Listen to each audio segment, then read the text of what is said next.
Hey guys, and welcome back to Lost Bits, the series where we explore the unused, altered, and unseen content in gaming. Today we're checking out the breakout indie horror game of 2021, Poppy Playtime. It's a pretty cool game so far with a really neat atmosphere. Think Bendy and the Ink Machine, only hairier. Anyways, in this video I'll be showing you guys some unused rooms that were found left over in the game's files, as well as a few out-of-bounds secrets that I came across when messing around with the game's camera. So with all that said, go Huggy Wuggy the like button down below. It's time to find some lost bits. Alright, so first up, just a few cool things that I was able to see when zipping around the camera around the Playtime Company factory here. Firstly, taking the camera just outside the factory where you first start the chapter, I was surprised to see that lettering for Playtime Co. can be seen on the roof. This is pretty standard for a factory, I suppose, but what makes this interesting is that you can never normally see this from the inside. So, either maybe at one point in development, the plan was for the player to see the factory from the outside at some point, or the developers just went out of their way to make a cool little detail that not many people were gonna see. Then, also in the lobby here, in the corner is the stand for the VCR player, and if we take the camera below it, we can see two more of them just stacked up here. I guess the developers just forgot to delete these. It's kinda weird. What's even weirder though in the main foyer is what's seen if we take the camera just below the two posters going down each of the two side hallways here. Under both of these are some hidden creepy pictures of various people with their faces all scribbled out. Now, I haven't seen anyone else talk about these, so I'm not sure if they're part of some side Easter egg or anything, but yeah, they just all appear to be staff photos or something. I'm not sure if these are pictures of the devs or employees of Playtime Co., but regardless, seeing their faces maliciously scribbled out like this is pretty unsettling. Then moving along to this main hub-like area where you first encounter the large huggy fella, there are several doors that we normally never get to enter. Although the power door leads to another room, I know when playing this chapter for the first time myself, I was really curious as to what was behind the other testing, theater, and cafeteria doors. Well, to my disappointment, unfortunately there's not much at all behind these doors. Each one just contains a small empty room, with the theater room curiously being the largest. But there is a room behind these doors though, which is more than I can say for some stuff we'll see later in this video, so perhaps there once was a plan to use these doors. Also, there's not much behind the innovation room with the big door, but we do at least get to see where the conveyor belt thing from the room ends up going. Next, when moving on from this room, you can see Huggy Wuggy's arm slither away as you walk down this corridor. I was curious to see how this was done, and I thought it was just going to be a model of the arm, but to my surprise, Huggy Wuggy actually is standing behind the door in a menacing T-pose. So menacing that he's like clipping through several walls. But yeah, it's pretty interesting to see that the developers just slapped him in here and just animated his arm for the effect. Next oddity I found was in this room where after you drop the second grab pack hand, for some reason a duplicate of it can be seen found under the floor. Even after you grab the second hand, this duplicate still remains there. It's pretty strange. Also around here under the floor is this weird glass thing being supported by a stand or something. Not really sure where this was meant to go. Then next up, not really anything normally unused per se, but I don't know about you guys, but I had no idea where this hallway was heading just before the big Huggy Wuggy jump scare here. Well, this is actually the same hallway from the main hub area where we saw Huggy's slithering hand earlier. It just has these added shadow filters now. Not sure why we'd want to go back there. I think maybe the developers just thought players wouldn't recognize this hallway from before, but yeah, if you pay really close attention, it doesn't really make as much sense, I guess. Ah, the super tense vent chase scene. Well, here if we move the camera out of bounds, we can see that there are like 3 instances of Huggy Wuggy loaded in at the same time, just waiting to be called to action. So as this shows, it isn't really the same Huggy model that chases you around, but a different one is loaded in depending on what segment of the chase sequence you are in. It's pretty cool. Then, just after the vent section, you get to yeet this box onto Huggy and send him flopping on down as he spits out some strawberry jelly along the way. Yep, that's definitely what this is. And if you've ever wondered where Huggy Wuggy ends up, well, he actually just remains here chilling in the void and striking a pose forever. Does this confirm that Huggy survives the fall? Not really, but he isn't just a bloody pile of fur as you'd expect him to be from such a tumble. Then lastly, towards the grand finale of the chapter, if you're like me, perhaps you were curious about this one door here that seems to be blocked off by this shelf thing. On my first playthrough, I was convinced it had to be of some sort of relevance. Well, turns out my intuition was quite off, as later, after moving the camera behind the door, we can see nothing. There's not even a small room here like we saw earlier with the rooms in the hub area. Well, maybe my intuition wasn't completely off, as this door is focused on in the trailer for Chapter 2, so I guess it will have some significance then, but for now, it's a whole lot of nothing. On the brighter side though, we can see the back room void here, and we can also see a whole bunch of lamps that are just displaced outside of the walls.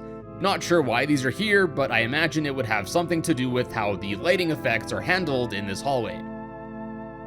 And now, let's switch gears and talk about some unused rooms that are found left over in the game's files. First up is a map simply titled Entry, and just like most of these areas, it loads us into basically complete darkness. It's so dark that at first I didn't think there was anything here at all, and it wasn't until I barely saw what looks like a checkered pattern on the floor here, and I want to assume this is some sort of default flooring for the Unreal Engine or something. This map is only 12 kilobytes large, so I guess that's basically all for Entry here. Next up, we got Achebe's Poppy level. Hope I said that right, and here we're greeted to a short little cutscene of the player opening a door and closing it right away. Then we find ourselves in this untextured office with some very basic geometry going on. Then, after noticing this bookshelf is slightly protruding, you can actually open it to reveal a long spiraling staircase leading down to a lower floor.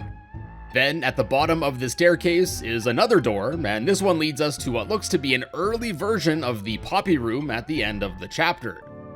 Although the fine details are obviously lacking, the layout is sort of similar to the final, down to this divider thing in this room. Then at the end, instead of being in a glass box as seen in the final, here Poppy is in an opaque box and only a silhouette of her can be seen from the front. Now, if I'm being honest, I think this is a bit creepier than the glass case. Based on all that's seen here, as well as the name of the file, I think it's pretty safe to assume this was an earlier version of the Poppy room, and also this might have been the original end of the chase segment with Huggy, as the player would try to slam the door on him. Additionally, if you wait around too long in the starting office room here, the sequence will actually restart, suggesting that the player was planned to have a limited time in the office room to find the secret bookcase entrance before Huggy would break on through or something. Then, as the name of this map implies, this was developed by Achebe Spencer, who is credited in the game as a character artist as well as taking care of lighting. And with all the funky lighting going on as you get closer to Poppy, I think this was a good testing area for that as well. Similarly, in a folder titled Achebe's Lighting Scenarios is a map titled C1 Lighting Dusk Dark. And at first I thought this was just another early test area, but it turns out that this is basically the final layout of the map, with just much of it missing, with mostly just various light fixtures found all over the place. Based on the naming here, again, I assume this was for testing lighting in the different areas. Then next is yet another lighting-based map, and this one is called Temp Lighting. I couldn't find much here except for a single door found way far in the distance. Yeah, nothing else really here but this. And back to the unused rooms with actual stuff to talk about, next is Huggy Reveal Temp Map, and I think the name of this room speaks for itself. Here you spawn into a dark corridor with a lone door at the end. I wonder what happens if I try to open. Yeah, opening this door makes Huggy Wuggy start chasing you in a dominating T-pose. Honestly, can't decide if this is more or less creepy than the chase scene in the final game. Well, I guess one good thing about this area is that nothing really happens when Huggy touches you. He kinda just pauses for a few seconds before starting to chase you again.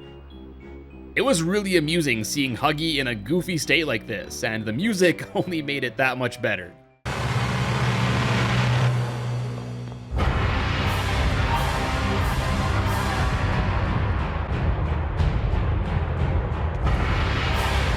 And last up for this video is an unused room titled Models Unused. That sounds pretty promising, right? Well, it actually is, and this map has quite a few cool things to see. First up is the most prominent section of this map, a large office-like area. This office area has various small rooms as well as several hallways with many locked gate things around. Almost all of the office rooms are empty, save for like 2 which have a desk. Not sure what made these 2 rooms special compared to the rest, but yeah, they got a desk and a computer and all that stuff. And additionally, there's one more office room, only this one is much larger and at the end of the hallways, I guess belonging to someone in the office higher up the chain. Perhaps this was an early idea for a chase sequence where the player would have to hide around in the offices and avoid Huggy Wuggy or something. I assume this could be the offices of Playtime Co., and the bigger office room could have been for someone at a higher position like Lathe Pierre. Either way, it's a really creepy atmosphere. If you've ever had to go to an office late at night, once everyone's gone home, you might know this eeriness. It also really reminds me of the whole Backrooms creepypasta stuff. Anyways, this certainly isn't all there is to see in this unused map either. Next, we got another long hallway, also very creepy. Then, just as creepy, a bathroom. And, oh, no, this isn't just any ordinary bathroom. This one has color-coded stalls.